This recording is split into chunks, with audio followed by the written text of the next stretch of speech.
Baik, perkenalkan nama saya Maria Francisca Naki, biasa disapa Ika.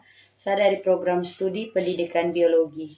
Jadi di sini saya akan menjelaskan materi tentang organ tumbuhan. Yang pertama, pengertian organ tumbuhan. Organ adalah kumpulan beberapa jaringan yang secara bersama-sama melakukan tugas tertentu. Sedangkan tumbuhan adalah makhluk hidup yang memiliki peran penting dalam ekosistem. Jadi, organ tumbuhan adalah bagian-bagian tubuh tumbuhan yang memiliki fungsi spesifik dan tersusun dari berbagai jaringan. Yang kedua, macam-macam organ tumbuhan. Yang pertama, kita akan membahas tentang akar. Akar adalah bagian pokok tumbuhan di samping batang dan daun. Fungsi akar memiliki beberapa fungsi. Yang pertama, untuk melekat tumbuhan pada media atau tanah. Akar memiliki kemampuan untuk menerobos lapisan tanah. Yang kedua, menyerap garam, mineral, dan air melalui bulu-bulu akar. Air masuk ke dalam tubuh tumbuhan. Yang ketiga, pada beberapa tanaman, akar digunakan sebagai tempat penyimpanan cadangan makanan. Contohnya pada ubi, kentang, wortel, dan lain-lain. Yang keempat, pada tanaman tertentu seperti bakau berperan untuk pernafasan. Yang berikut struktur akar. Di sini struktur akar yang pertama morfologi atau struktur luar akar tumbuhan. Jadi di sini ada gambar struktur morfologi dari akar tumbuhan.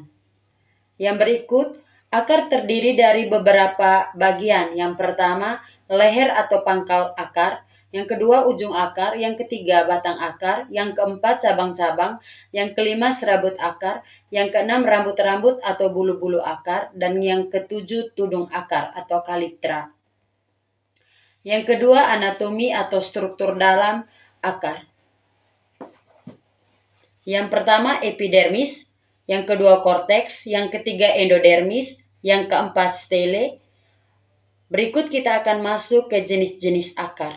Menurut bentuknya, akar tumbuhan dibedakan menjadi dua jenis, yaitu akar tunggang dan akar serabut. Di sini ada gambar tentang akar serabut dan akar tunggang. Baik, di sini kita akan menjelaskan yang pertama tentang akar serabut. Akar serabut berbentuk seperti serabut. Bagian ujung dan pangkal akar berukuran sama besar. Semua bagian akar keluar dari pangkal batang. Akar serabut dimiliki oleh tumbuhan berbiji berkeping satu atau monokotil, misalnya seperti jagung dan padi. Yang kedua, akar tunggang. Akar tunggang memiliki akar pokok. Akar pokok bercabang-cabang menjadi bagian akar yang lebih kecil. Akar tunggang dimiliki oleh tumbuhan berkeping dua atau dikotil, misalnya jeruk dan kacang-kacangan.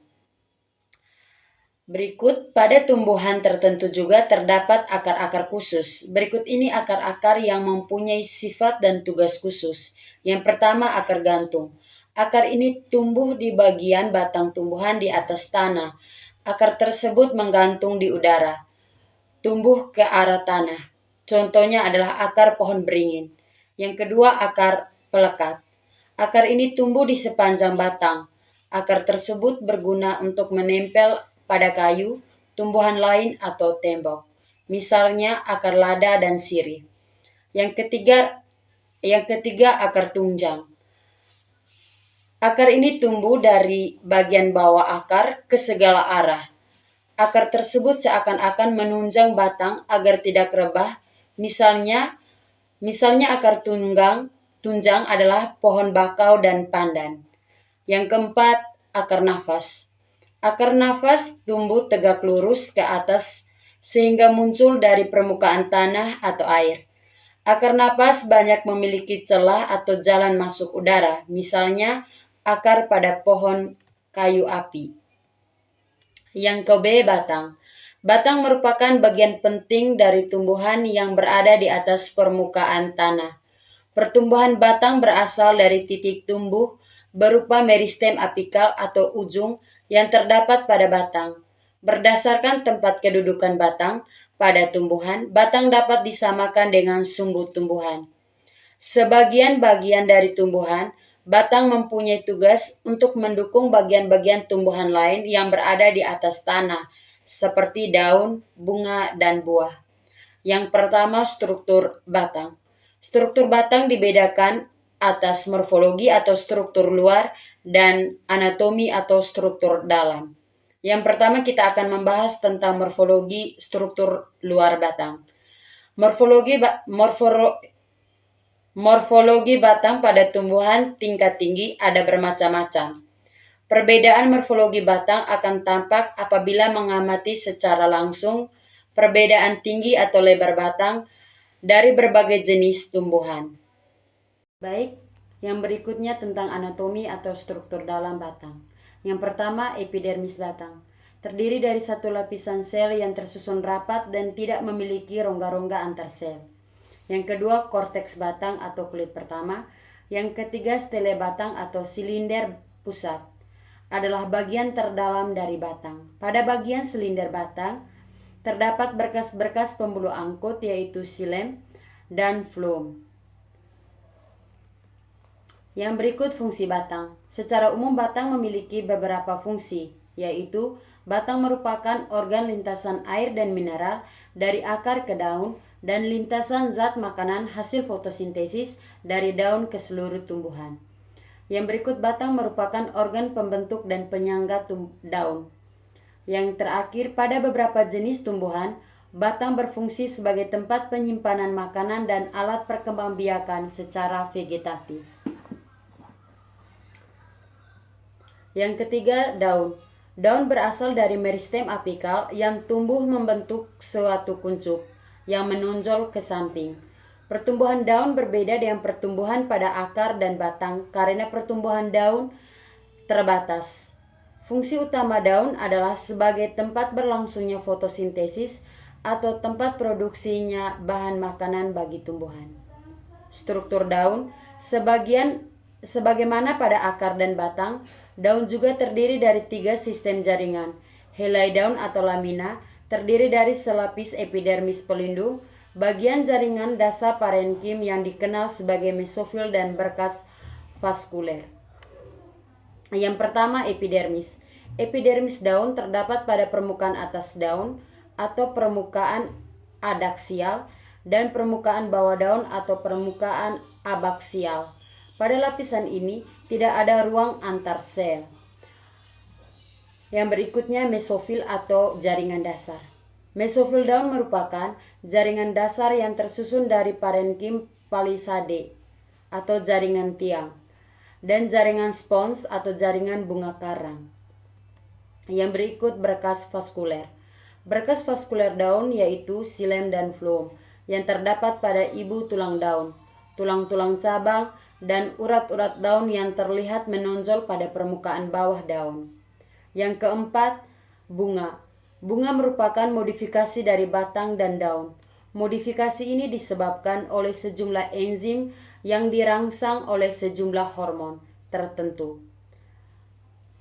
Berikutnya, fungsi bunga.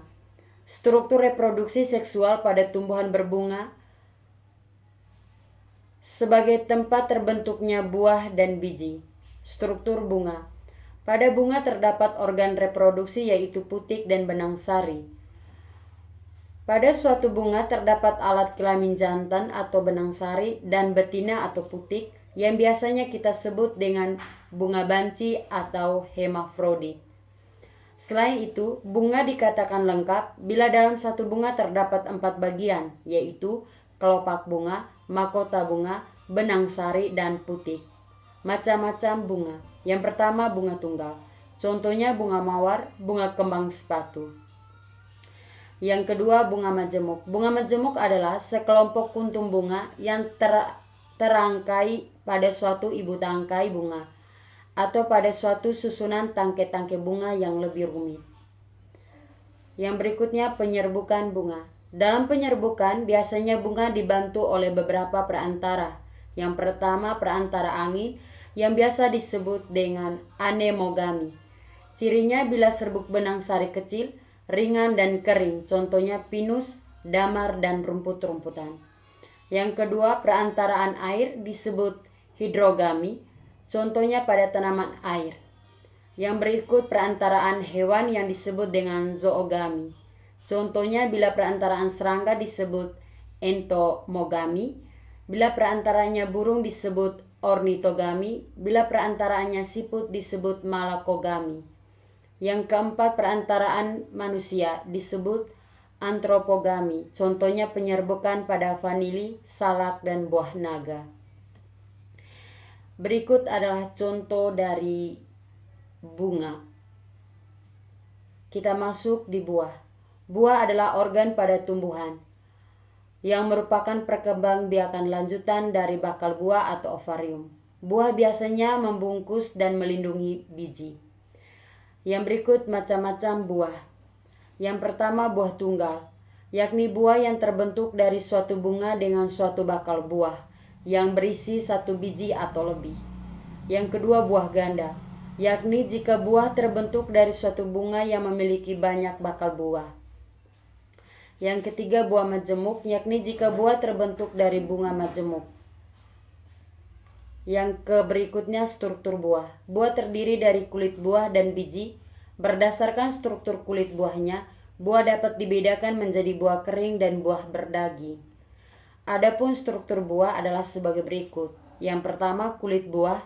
Kulit buah dapat dibedakan menjadi 3 lapisan, yaitu exokarp atau kulit buah luar, mesokarp atau kulit buah tengah, dan endokarp atau kulit buah dalam.